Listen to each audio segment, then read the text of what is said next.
இந்த பிரச்சனை இன்னைக்கு நடந்த ஒரு பெண் குழந்தைக்கு இப்ப நடந்த பிரச்சனையோட நிக்க கூடாது. 25 லட்சம் ரூபாய் அவ கொடுத்தாச்சு அந்த குழந்தைக்கு.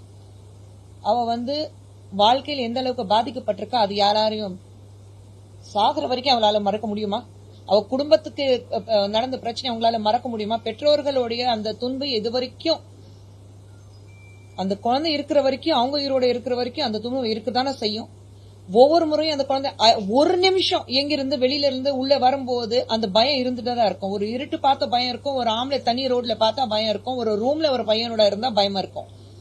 அந்த அளவுக்கு துன்பப்படுத்ததுக்கு அப்புறம் நீங்க 25 லட்சம் நாங்க கொடுத்துட்டோம், அதனாலதான் கல்வி ஃப்ரீயா கொடுத்துட்டோம், அதனாலதான் எல்லாமே சரியாயிடுங்கிறது கிடையாது. இது எங்கே முற்றுப்புள்ளி வைக்கணும்.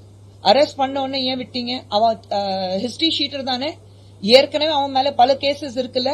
ஏற்கனவே ஒருத்தனை கிட்னாப் பண்ணிட்டு அங்கிருந்து 25 லட்சம் ரூபாய் கேட்டு அது 12 லட்சம் ரூபாய் கொடுத்ததுக்கு அப்புறம் மறுபடியும் விடாம போலீஸால 2018 ஏதோ ஒரு 30 வருஷத்துக்கு முன்னாடி நடந்த சம்பவம் கிடையாது. இப்பதான் ஒரு 6 வருஷம் கூட ஆகல, 6 வருஷத்துக்கு முன்னாடி நடந்த சம்பவம். சோ ஹிஸ்டரி ஷீட்டர் எந்த வகையில ஃப்ரீயா விட்டுருக்கீங்க? இது complete fall of law and order தான் நாங்க சொல்றோம். இதுதான் முதலமைச்சர்கிட்ட கேள்வி கேட்டுட்டு இருக்கோம். இன்னைக்கு நடந்த பிரச்சனையில நேத்து இந்த பிரச்சனை நடக்கல, நாளைக்கு நடக்காது அப்படிங்கிறது கிடையாது. ஒவ்வொரு முறையும் ஒரு பிரச்சனை தமிழகத்துல ஒரு பெண்களுக்கு இந்த மாதிரி பாலியல் தொல்லை நடக்கும் போது நீங்க பணம் கொடுத்துறீங்க.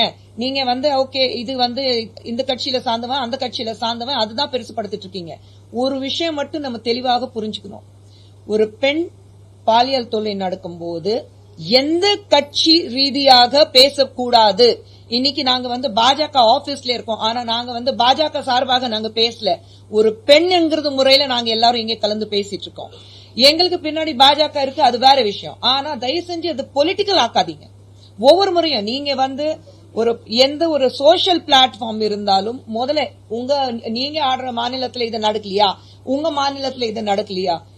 பெண்கள் உங்களுக்கு ஒரு பொலிட்டிக்கல் ஃபுட்பால் கிடையாது. இங்கே அங்கே தூக்கி வீசி அவளை பத்தி பேசுறதுக்கு முதல்ல இந்த பெண் குழந்தைக்கு நான் நிச்சயமாக பாராட்டுவேன். நான் தைரியமாக வெளியே பேசினேன்.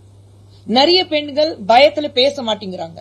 அவளை பலாத்காரம் செஞ்சதுக்கு அப்புறம் பாலியல் தொல்லை நடந்ததுக்கு அப்புறம் அவ போன் நம்பர் வாங்கிட்டு நான் எப்போ வர சொல்வேன் அப்போ நீ வரணும் அதெல்லாம் மிரட்டியும் அந்த பெண் குழந்தைக்கு ஒரு தைரியம் இருந்தது.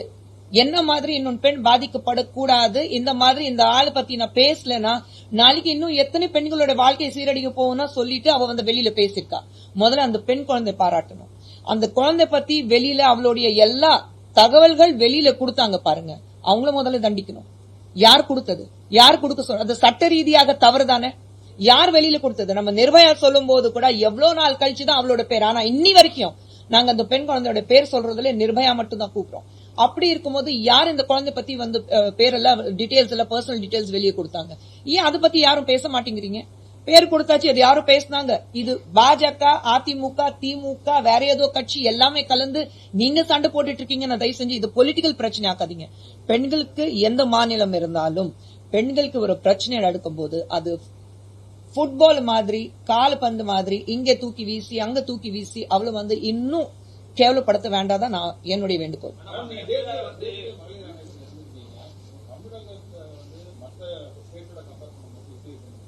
நான் இப்போ NCW மெம்பர் இல்ல, அதனாலதான் அதை பத்தி என்னால பேசக்கூடாது. இருந்திருக்கேன் அதனாலதான், ஆனா இப்போ இல்ல. சோ அதை பத்தி நான் இப்போ பேசவும் கூடாது.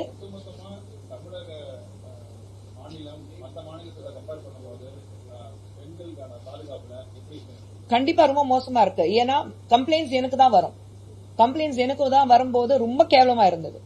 ஏன்னா நம்ம மாநிலத்தில இருந்து இவ்வளவு பிரச்சனைகள் உண்டா அப்படி பார்க்கும்போது இல்ல டேட்டா இருக்கும். இப்போ நான் NCW சார்பாக என்னால பேச முடியாது. டேட்டா உங்களுக்கு தெரியும்னா நீங்களே டேட்டா நீங்க போட்டுக்கோங்க. ஆனா NCWல இருந்திருக்கேன், அதுக்காக நான் ஒரு மகளிர் ஆணையில இருந்திருக்கேன், அதுக்காக நான் இப்போ பேசக்கூடாது, அது தவறாக இருக்கும். I don't have any rights to speak on behalf of NCW. அந்த டேட்டா கூட என்னால வெளியில போக முடியாது. நீங்க உங்களுக்கு டேட்டா இருக்குன்னா தாராளமா நீங்க அது publish பண்ணிக்கீங்க. We cannot compare. Why are we comparing is what my question is. நம்ம இந்த மாநிலத்துல கம்மியா இருக்கு, நம்ம மாநிலத்துல அதிகமா இருக்கு, அந்த கட்சி காங்கிரஸ் ஆட்சியில அதிகமா இருக்கு, இங்க பிஜேபியில கம்மியா இருக்கு, இல்ல இந்த இடத்துல பிஜேபி ஆளுங்கட்சி இருக்கு அதனால அங்க அதிகமா இருக்கு. அப்படி பண்ணவே கூடாதுன்னு நான் சொல்றேன். Don't do it. ஒரு பெண்களுக்கு நம்ம நாட்டுல ஒரு பெண்ணுக்கு ஒரு பிரச்சனை நடக்கும் போது எந்த மாநிலத்துல அதிகமா இருக்குன்னா வேண்டாம். ஏன்னா அது உடனே நீங்க வந்து கட்சி ரீதியாக அது வந்து சாணி பூசுறீங்க. அது பண்ணாதீங்க. ஐ எம் சேயிங் ஒட்டுமொத்தமா நம்ம நாட்டுல பெண்களுக்கு பாதுகாப்பு இருக்கா, அதுதான் நம்ம பார்க்கணும். இன்னொன்னு நம்ம மாநிலம் தமிழம் சொல்லும் போது, ஒரு தமிழகத்துல நம்ம ஒரு தமிழக மாநிலம் சொல்லும் போது ஒரு பெருமையோட சொல்றோம். ஒரு கண்ணகியோட இடம் சொல்றோம். நம்ம அப்படியெல்லாம் சொல்லும் போது ஏன் பெண்களுக்கு இவ்வளவு பிரச்சனைகள் இருக்கு? அதுதான் நம்ம இடத்துல ஒரு பிரச்சனை நடக்கும்போது, என் வீட்டுல ஒரு பிரச்சனை நடக்கும்போது அதை விட்டுட்டு பக்கத்து வீட்டுல பிரச்சனை இருக்கா நான் எப்படி பார்க்க முடியும்? என் வீட்டுல இருக்கிற பிரச்சனையை என்னால தீர்க்க வைக்க முடியுமா முடியாதா? என் வீட்டுல நடந்த ஒரு பிரச்சனைக்காக என்னால குரல் கொடுக்க முடியுமா முடியாதா? என் வீட்டுல ஒரு பிரச்சனை நடக்குது. இப்போ இன்னைக்கு திமுக பாத்தீங்கன்னா என் வீட்டுல ஒரு பிரச்சனை நடக்குது. ஆனா அதுக்கு வந்து நான் கண்ணு மூடிட்டு ஒண்ணுமே இல்ல, எல்லாமே சரியா இருக்கு, மேல இருந்து மழைப்பு பூசி பக்கத்து வீட்டுல என்ன பிரச்சனை இருக்கு முதல்ல அதை பத்தி பேசு. கண்ணாடி வீட்டுல இருந்து உட்காந்துட்டு இன்னொன்று வீட்டுல கல் வீச கூடாதுதான் நான் சொல்வேன்.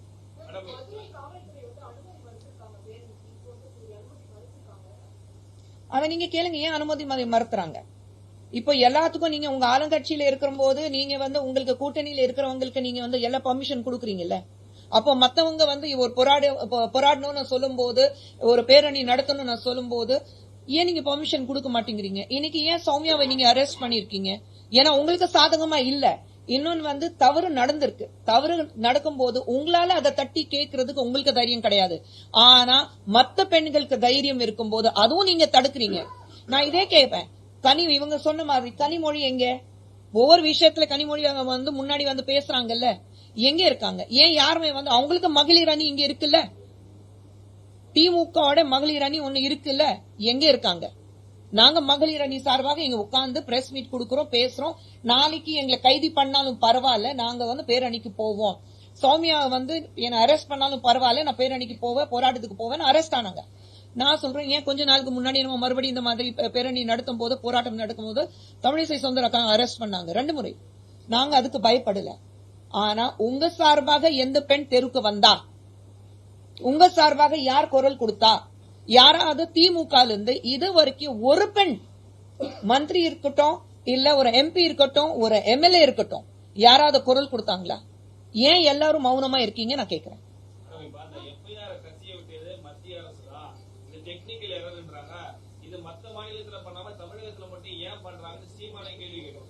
ஏங்க சீமான் அவர்கள் பத்தி நான் பேச விரும்பலைங்க. சீமான் அவர்கள் வந்து நம்ம மாநில முதலமைச்சர் பார்த்து கேள்வி கேட்டாக்க அது நியாயமா இருக்கும்.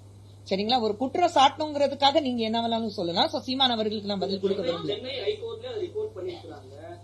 ஐபிசி செக்ஷன் பிஎன்எஸ்ல மாத்தப்படும் போது அந்த டெக்னிக்கல் எரரால தான் எஃப்ஐஆர் ரிலீஸ் ஆயிருக்கு அப்படின்னு சொல்லிட்டு. அதை எப்படிங்க டெக்னிக்கல் எரர்ல ரிலீஸ் ஆகும்? ஹைகோர்ட்ல ரிப்போர்ட் பண்ணிருக்காங்க. ஹைகோர்ட்டோட ஆர்டர் அதுதானா? High court approved of that. Has High Court accepted that there's a technical error? நம்ம அது ஒண்ணு பாக்கணும்ல. நீங்க யார் வேணாலும் நீங்க வந்து மனு தாக்கல் பண்ணலாம், சொல்லலாம் இது வந்து technical error. But I am saying அதுக்கு தானே உங்களுக்கு தனிப்பட்ட முறையில உங்களுக்கு சட்டம் இருக்கு. நீங்க அதுதானே பாக்கணும். இப்ப இதுல 2 பேர் தரப்புலயும் தான வந்து நடவடிக்கை எடுக்க மாநில காவல்துறை, அதே போல வந்து யார் நீங்க நடவடிக்கை எடுங்க. அதனாலதான் நாங்க வந்து நீங்க வந்து நடவடிக்கை எடுக்காதீங்கன்னு நாங்க யாருமே சொல்லல. நீங்க ஒரு பெண்ணுக்கு பாதுகாப்பா இருக்கணும், ஒரு பெண்ணுக்கு நியாயம் கிடைக்கணும்னா என்ன ஒரு நடவடிக்கை எடுக்கணும் அந்த தாராளமா எடுங்க. நான் சொல்றது ஒண்ணா, ஒரு எங்கேயாவது நம்ம வீட்டுல ஒரு டேப்ல வந்து எங்கேயாவது ஒரு லீக்கேஜ் இருந்தா அதுதான் முதல்ல சீல் பண்ணுவோம். மொத்தமா மேல இருந்து ஃபுல்லா விழும்போது அப்புறம் பாத்துக்கலாங்கிறது கிடையாது. சோ எங்க லீக்கேஜ் இருக்கும் முதல்ல அதை சீல் பண்ணுங்களேன். ஏன் ஒவ்வொரு முறையும் ஒரு பெண் தான் பலியாக்கணுமா இந்த மாதிரி விஷயத்துக்கு?